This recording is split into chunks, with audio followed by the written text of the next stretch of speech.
In 1347 at an Italian convent, Sister Ginevra notices Sister Fernanda has missed morning prayer and later sees her arrive with the donkey. Fernanda claims the donkey escaped and she had to go after it, which Ginevra finds weird because the donkey couldn't have opened the gates. Ginevra also thinks it's strange that Fernanda is wearing her black habit in spring. When handyman Lurco passes by and tells them good morning, the sisters yell at him and call him a creep for making eye contact with them since they must stay pure. Later Mother Maria also asks Fernanda why she was missing and gets suspicious of the donkey story because it only goes missing under Fernanda's care, which happens very often. Afterward Maria organizes the shelves with Ginevra, who brings her all the gossip about other nuns' misbehavior like eating 2 portions, although she gets distracted when she sees a naughty drawing on a book. Meanwhile Sister Alessandra is living a miserable life. She doesn't want to be there, but her father forced her to support the church. She spends her time praying and embroidering while hoping one day she'll see her suitor again. There's little contact with the outside world, and when her father visits, she barely gets to see him through a metal shade. In the afternoon when the 3 sisters are going down the road, Lurco sees them walk by and Fernanda starts yelling at him again for looking, followed by Ginevra throwing turnips at him. At first Alessandra is shocked, but then she starts yelling insults too and breaking Lurco's things as a way to deal with her inner frustrations. Poor Lurco can only stay down on the ground as the 3 girls take it out on him, spitting on him and calling him a Jew. Sometime later, Father Tommaso is leaving the convent to sell the embroidery in town and Lurco approaches him to explain he's tired of being mistreated, so he quits. In a castle not far from there, Lord Bruno discovers that his wife is sleeping with the servant Masetto. As soon as Bruno enters the room, Masetto escapes through the window and runs back to the servants' quarters, where he pretends to be asleep.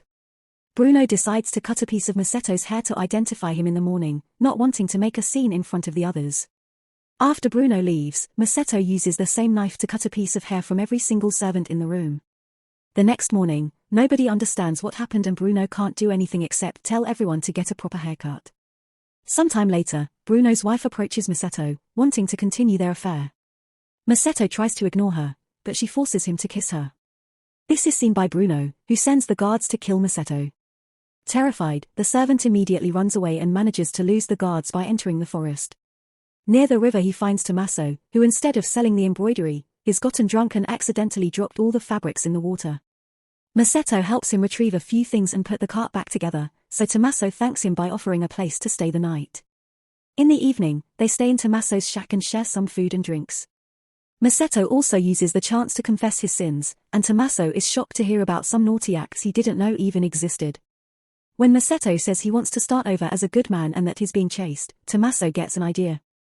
The next day Tommaso brings Masetto to the convent and introduces him as the new handyman, but Masetto is pretending to be deaf-mute. When Maria asks about the fabrics, Tommaso lies and says he was robbed.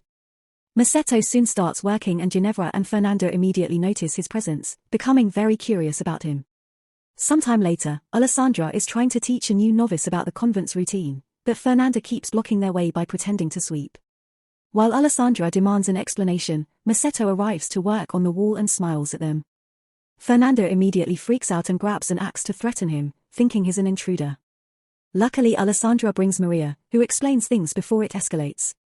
Afterward, Fernanda has fun screaming into Masetto's supposedly deaf ears while Maria tells Alessandra that the embroidery was stolen, so work will be double to make up for it.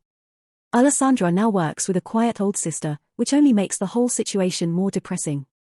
In her frustration, Alessandra accidentally breaks her embroidery frame, so she takes it to Masetto to fix it.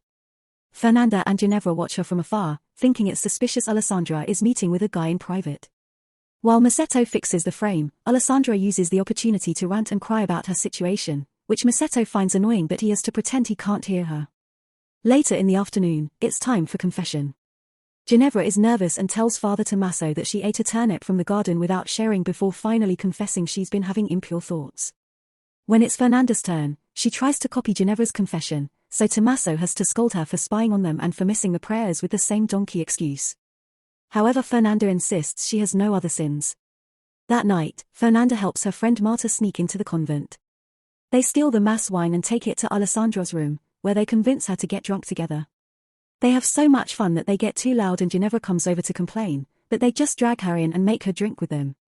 Eventually Marta makes Alessandra and Ginevra admit they've never been with a man, so she shares some stories of how wonderful it is, including the detail of using the plant belladonna to be more attractive.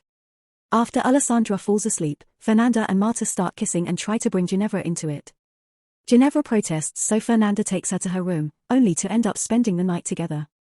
The next day, Alessandra brings Masetto a handkerchief she embroidered and uses it to wipe his sweat. She also helps him with the gardening, which makes her feel hot, so she takes off her veil. The moment gets tense, then suddenly they start kissing, which prompts Masetto to push Alessandra on the ground to do the dirty. At that moment the bell starts ringing and Alessandra gets scared, so she pushes Masetto and runs away. Later during the prayers, Fernanda notices Alessandra has dirt under her nails. Afterward, Ginevra and Fernanda are doing the washing and Ginevra tries to discuss what they did last night, but Fernanda shuts her up. Then Alessandra comes by to wash her veil, which the others find suspicious because she never washes anything. After explaining she got it dirty with Masetto, she hears how much work washing is and decides to leave the veil for Ginevra to do it instead. Once Alessandra is gone, a jealous Fernanda leaves too, saying she'll clean the cellar. Ginevra finishes the washing alone, but when she checks the cellar, Fernanda isn't there. Meanwhile Fernanda meets with Marta, who makes a potion with belladonna and applies it to Fernanda's eyes to make them dilate. They also use a bit of blood to add some color to her cheeks. Behind the plants, Ginevra watches most of the process. Then Marta and Fernanda find Masetto and use a knife to make him do the dirty with both of them at the same time. While they have fun, Ginevra finds the pot of belladonna and comes looking for them, but they're already done and playing innocent. Ginevra wonders if their night together meant anything to Fernanda, who says it was just for fun and asks Ginevra to forget about it. Later in the evening, Masetto tells Tommaso that he's truly enjoying his time here and plans on staying for a long time. They're suddenly interrupted by Maria, so Masetto quickly hides while Tommaso takes her away on a walk. The next day, while Maria and Tommaso receive the bishop for an inspection, Masetto crawls through a window to sneak into Alessandra's room and do the dirty. While they're in the middle of it, the old helper sister comes in and doesn't even notice them, but Tommaso can't help cursing when he sees her. Alessandra is shocked to hear him speak, but before she can confront him about it, they hear people coming. Tommaso hides under the bed while Alessandra rushes to work, fixing her clothes the best she can. The bishop and Maria come by and see everything is in order, so once they're gone Tommaso escapes through the window. Afterward the bishop checks the accounting books, noticing something weird about the sales of the fabrics caused by Maria and Tommaso inventing numbers to hide the robbery. Suddenly they're interrupted by Ginevra, who wants to tell on Fernanda.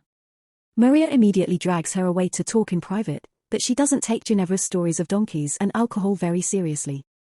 After a hard day of work, Ginevra comes across a sleeping Masetto and temptation finally wins her over. She hides in the cellar to make some belladonna potion, but instead of putting it in her eyes she drinks it because she didn't see the ritual well. Then she uses too much blood on her cheeks and takes off her veil, which makes her look deranged.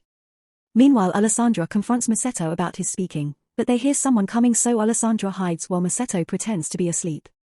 Suddenly Ginevra comes in and kisses Masetto, but she quickly pulls back because it feels very different.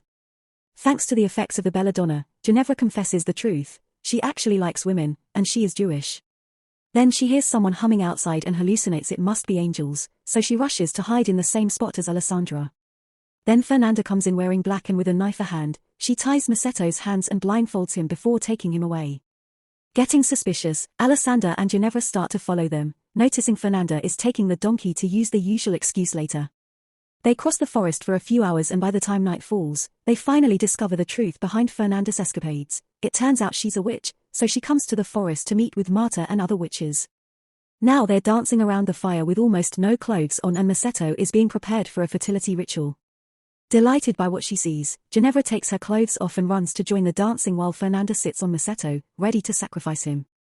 Masetto decides to talk to ask for mercy and Fernanda thinks they cured him, but Marta just gags him and gets the knife ready.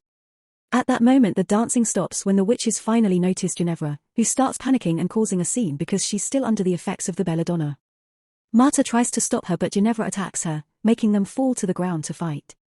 After some struggle, Ginevra manages to knock Marta out while Alessandra uses the chance to stop Fernanda and free Masetto. Then the sisters demand an explanation for his lies but get interrupted when Ginevra runs away with the donkey.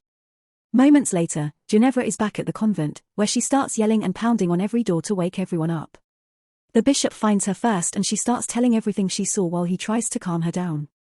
At that moment the rest of the group arrives and starts telling on her too, causing a huge argument that doesn't stop until the bishop learns that Ginevra is Jewish. Confused and frustrated, the bishop goes to find Maria, who comes out of her room with a man's pants on her head.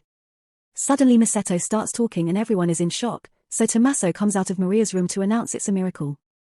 The next morning, the bishop lists of all Ginevra's sins and decides the punishment will be fasting for a whole year. However, he realizes that will kill her out of hunger, so instead it's decided she'll skip lunch every day for a year. Next he judges Alessandra and points out her father will be disappointed, which has Alessandra begging for mercy. When it's Fernanda's turn, she clearly doesn't care and keeps rolling her eyes at the bishop's scolding. Lastly he judges Maria, who keeps sharing looks with Tommaso while the bishop speaks. In the end, the bishop decides to take Tommaso's priesthood and send him away to a monastery. Tommaso tries to say a final heartful goodbye to Maria, but the bishop kicks him out. Soon a new priest comes to the convent, and a really old man is chosen to avoid trouble. This only makes it annoying because his hands shake during communion. The bishop also makes sure to finally baptize Ginevra. Later the sisters apologize to each other and wonder what will happen to Masetto. Meanwhile Masetto has been sent back to Bruno, who has divorced his cheating wife and married again. Bruno keeps Masetto in a cell, explaining that instead of executing him he'll keep him alive to cause him pain for as long as possible. After Bruno is gone, Masetto tries to convince the guards to free him, but they just laugh at him. Suddenly, a mysterious person leaves a turtle with a candle on its shell near the door. The guards are so fascinated by it that they start following it, and once they're out of sight, the sisters come in to free Masetto, leaving a doll in the cell in exchange. They also give him a knife and his own habit so he can dress up and hide with them in the convent. When the guards come back, they don't notice the prisoner is a doll. Then the group is running through the forest and notices the convent's donkey on the bridge. It turns out Maria is using Fernanda's donkey plan to meet Tommaso in secret, sharing kisses under the moonlight.